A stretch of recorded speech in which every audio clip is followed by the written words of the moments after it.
से हुकूमत जो है मुतहरिक नजर आती है, लेकिन तजावुज़ात के साथ साथ जब गैर कानूनी तामीरात की बात आती है वहां पे भी वो एक्टिव नजर आती है। अब इस मामले के ऊपर जिस तरीके से आप लोगों को प्रोडक्शन की आप बात कर रहे हैं, तो क्या सिर्फ और सिर्फ सिंध हुकूमत की जानिब भी आप लोग जाएंगे या इसके अलावा आप और भी दीगर इदारों से इसके लिए मदद तलब करना चाहेंगे? हम पाकिस्तान के हर उस आदमी के पास जाएंगे जिसके पास इख्तियार है, जो कुछ पाकिस्तानी के लिए करना चाहता है, आम पाकिस्तानी के लिए, या कर सकता है। ठीक है, बहुत शुक्रिया चेयरमैन अब्बास हसन बख्शी साहब, आपका मौक़िफ़ हमारे सामने आ गया।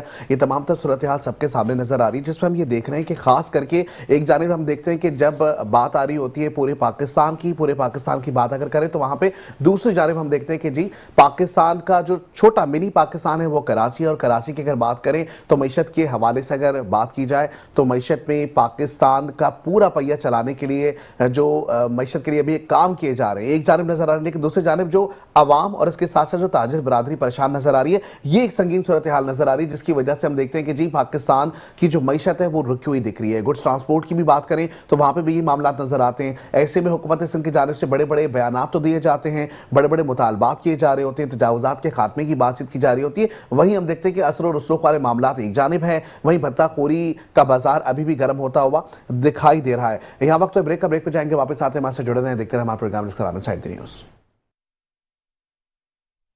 Welcome back to the show. जैसे कि प्रोग्राम में हम बात कर रहे थे एक्सटॉर्शन के हवाले से भत्ताखोरी के जो मामला सामने आ रहे हैं, ऐसे में दूसरी जानिब हम देख रहे हैं कि इस वक्त की जो अहम इत्तलात सामने आई हैं, ज़राए के मुताबिक बताया जा रहा है कि पंजाब में जो गुड ट्रांसपोर्ट के मामला थे वो हल होते हुए दिखाई दे रहे हैं। ऐसे में हम ये भी देख रहे हैं कि जी जो कमर्शियल गाड़ियों के ऊपर जुर्माने आयद किए गए थे उसमें भी कमी की गई है। मुश्तरका तौर पर हम देख रहे हैं कि 60% इसमें कमी की गई है। 15,000 का जो चालान था या जो जुर्माना था उसे 4,000 रुपये किया गया है। ऐसे में म्यूचुअल अंडरस्टैंडिंग के साथ ये मुज़ाकरात आगे बढ़ते हुए दिखाई दे रहे हैं, लेकिन कुछ आइन बात है पूरे पाकिस्तान के लिए जाहिर है, मुल्क का पहिया अगर चलाना है तो ट्रांसपोर्टर्स के निजाम को भी बेहतर करने की अशद जरूरत है। ऐसे में इस वक्त हमें ज्वाइन कर चुके हैं हमारे साथ मौजूद सलमान हाशमी साहब, आवाम पाकिस्तान पार्टी से आपका ताल्लुक है। सबसे पहले वेलकम करेंगे अपने प्रोग्राम में। अस्सलाम वालेकुम सर। वालेकुम अस्सलाम।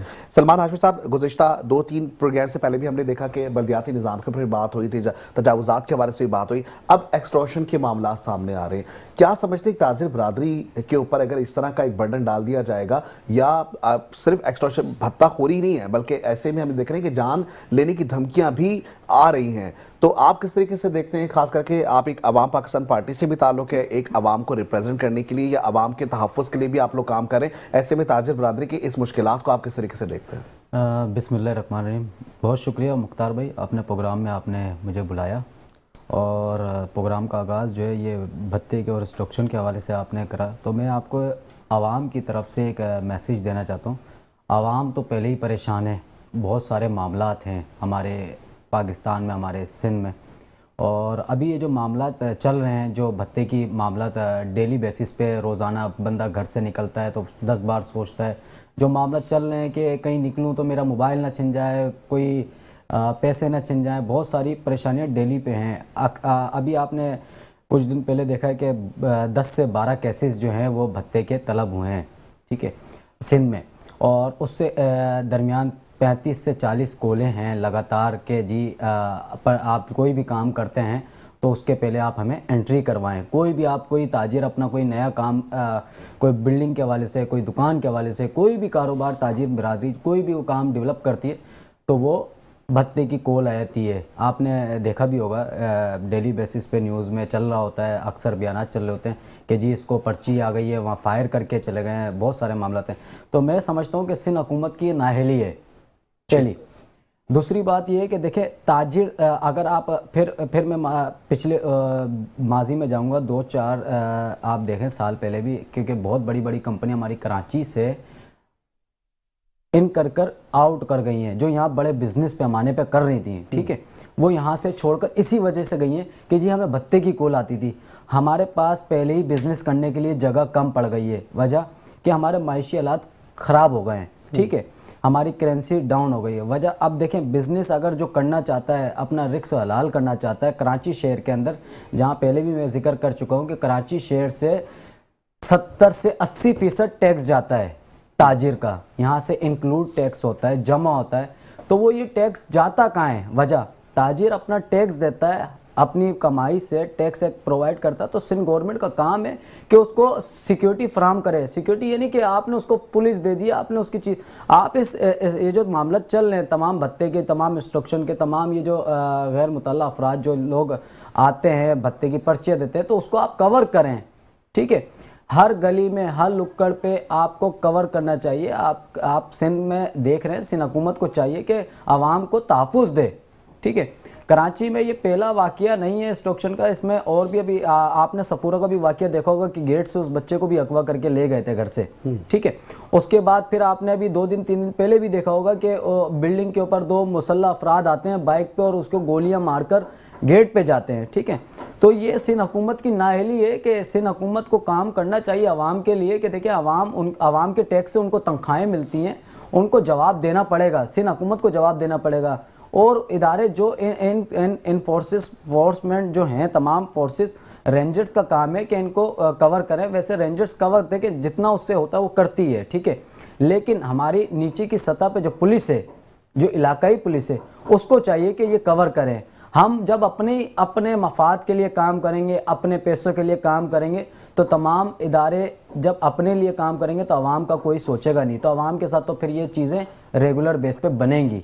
तो मेरी तमाम इदारों से यही गुजारिश है कि जी आप देखें, आवाम के पैसों से चलते हैं, आवाम के पैसों से आपको सैलरी मिलती है, तो हुकूमत का काम है कि इन चीज़ों को तरजीह की बुनियादों पर बिल्कुल कवर करा जाए। ठीक, बिल्कुल ऐसा ही है। और दूसरी जानब इस वक्त हमें ज्वाइन कर चुके हैं साकिब फयाज साहब, जो कि ताजिर भी हैं।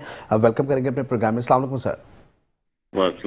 साकिब साहब, तमाम तर सूरत हाल सबके सामने है। गुज़िश्ता 4-5 दिनों से हम देख रहे हैं कि जी भत्ताखोरी के वाक़यात फिर से बढ़ गए हैं। वहीं दूसरी जानिब हम ये भी देख रहे हैं कि ख़ास करके जो ये वाक़यात रोनुमा हो रहे हैं, ताजिर बरादरी को टारगेट किया जा रहा है। सर, किस तरीके से देखते हैं आप इन तमाम वाक़यात को? देखिए, अभी 2 दिन पहले इधर federation of Pakistan chamber of commerce में आईजी सिंध आए थे और उनसे बल्कि उस वक्त मैंने उनको कहा था कि काफ़ी इसमें कुछ कमी वाक़या हुई है, बिल्कुल ख़त्म नहीं हुए, लेकिन फिर से जो है ये लहर आ गई है जिसमें एक्सटॉर्शन भी हो रही है और इसके अंदर जो है वो किडनैपिंग भी हो रही है और ख़ास तौर पे जो वो थ्रेट्स आ रही हैं बिजनेस कम्युनिटी को। तो मैं समझता हूँ कि जो बिजनेस कम्युनिटी होती है उसका सबसे बड़ा कंसर्न होता है सिक्योरिटी ऑफ उनकी अपनी सिक्योरिटी और फिर उनके कारोबार की सिक्योरिटी। तो ये जब तक सही नहीं होगा या ये पुरअमन माहौल नहीं होगा, लॉ एंड ऑर्डर की सिचुएशन कंट्रोल में नहीं होगी, तो उस वक्त तक जो है वो हमारी इंडस्ट्रीज जो हैं या हमारे इंडस्ट्रियलिस्ट जो हैं वो अपने आप को सेफ फील नहीं करेंगे। तो वो फिर मजीद इन्वेस्टमेंट करने से या जब इस तरह के वाक़यात होते हैं तो जाहिर बात है हम लोग फॉरेन इन्वेस्टर को भी अट्रैक्ट करने की कोशिश कर रहे हैं, लेकिन अगर इस किस्म के वाक़यात होंगे तो फॉरेन इन्वेस्टर भी बहुत ज़्यादा हेजिटेट करेगा इधर आने से। तो मेरे ख्याल में इसको फौरी तौर पे जो है बहुत ही सख्त इकदाम और फौरी इकदाम की ज़रूरत है कि जो पुलिस और बहुत सारे ये वाक़यात हो रहे थे और पुलिस ने बहुत अच्छे तरीके से काबू पा लिया था।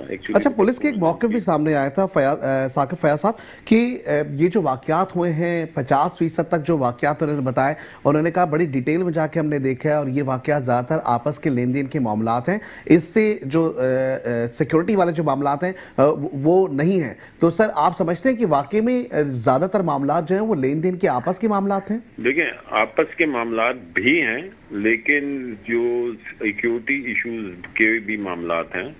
और अगर ये भी नहीं होता कि अगर आपस के मामलात हैं तो उनको भी आज़ाद नहीं छोड़ा जा सकता। ये तो नहीं है कि अगर आपस के मामलात हैं तो फिर जो भी कुछ करते फिरो और कानून की परवाह नहीं करो, तो वो भी पुलिस की जिम्मेदारी है कि उनको भी रोकना है। इससे ये सिर्फ बोल के कि आपस के मामलात हैं तो उससे ये बोल के उनकी जान छुड़ा लें, मेरा तो नहीं ख्याल के कानून जो नाफिज करने वाले इदारे हैं उनको तो हर सूरत में कानून की जो है वो हमें ये करनी होगी कि वो उसकी गवर्नमेंट की रिट हो और इधर कानून जो नाफिज करने वाले इदारे हैं उनकी रिट हो और वो हर सूरत में हर एक के साथ जो है वो सख्ती से निपटा जाए जो भी गैर कानूनी कोई भी काम करता है। तो ठीक है, दूसरी जानिब ज़ाहिर है आप ताजिर भी हैं, और अगर हड़ताल की बात करें, ज़ाहिर है अभी इससे पहले भी हसन बख्शी साहब का भी एक बयान सामने आया जिसमें उन्होंने ये कहा कि 15 जनवरी तक की उन्होंने डेडलाइन दी है। अगर 15 जनवरी तक ये मामलात आप लोगों के हल नहीं होते